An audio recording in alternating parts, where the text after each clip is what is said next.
was a really sad time. I think you're sort of like, you're running around this big city.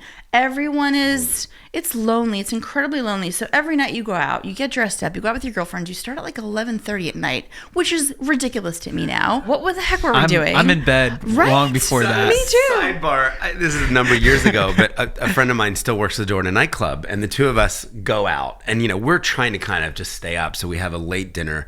We get in the club around 11:30. There's 6 people in a 2,000 person club. We were too early.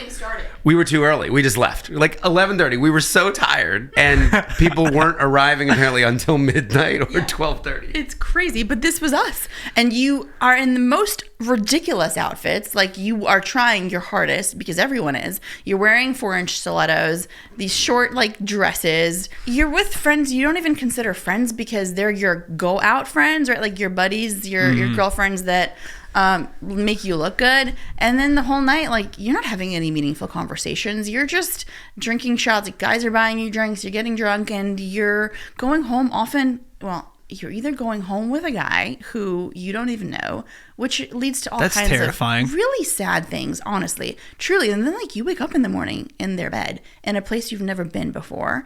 And I wasn't raised with Christian values, and I am a believer now. I became a believer when I met Scott, but I definitely did a fair share of that. Like, you wake up in some guy's bedroom in the morning and you don't even know which part of the city you're in.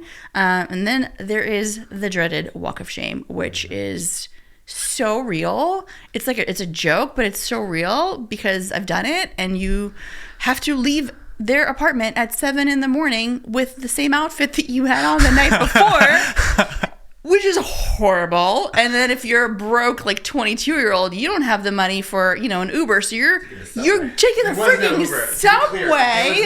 There was no Uber. You can't even afford a cab. You're and everyone's like, subway. We know what you did. And everybody's like, yep, we know where she's been. And people are, like Scott said, they're going to work. They're in their like pantsuits, and you're in like a sequin skirt. It's horrible. Why isn't it that the guys do the walk of shame? Like, why don't the guys go to the girl's house, that they have to be the ones to do the walk of shame? Well, I was broke, remember? So I had roommates. Like, I lived in this little tiny closet of a room. So when you're chasing like rich guys, you go to their house because they have like a penthouse. Oh my gosh. Mm-hmm. Yeah. That, and like New York City is expensive. So if you got a penthouse in New York City, like they must have some really nice cars.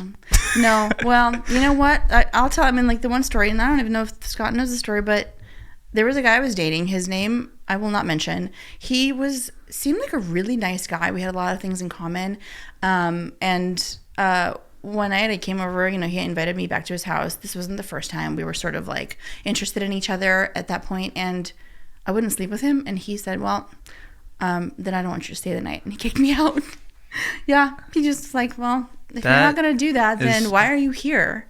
And I said, oh, well, okay, I guess I won't be seeing you again. Wow. That was the whole lifestyle. I mean, and that's why, I mean, honestly, that's why I got into this, was to be one of those guys. I mean, you promoted clubs because you wanted to sleep with models or celebrities or actresses. So this was just this whole kind of scene that was fueled by a bunch of guys coming out. They would spend a huge amount of money to buy access to really pretty girls. And it was just this kind of, rinse, repeat cycle. And, as Vic said, I think it was just as lonely for the guys because none of these are meaningful relationships. The girls don't really like you. They wake up in the morning not feeling like, nobody feels great about the whole thing. Often it's fueled by alcohol or some sort of drug, so you're not even sober. It's pretty sad and pretty depressing. But it looks great on the outside because you're jumping into limousines and $17,000 dinner tabs, and you're jumping into private planes. We would fly to Brazil. Oh, you want to go to Brazil for the weekend?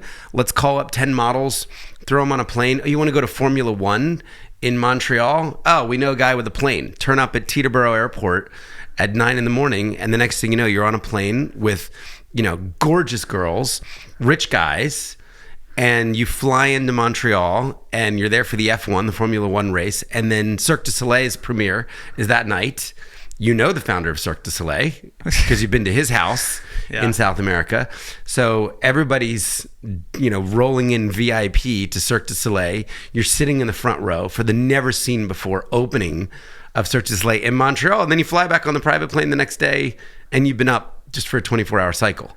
What did all these? It looks great on the outside, but terribly empty. None of the people really like each other.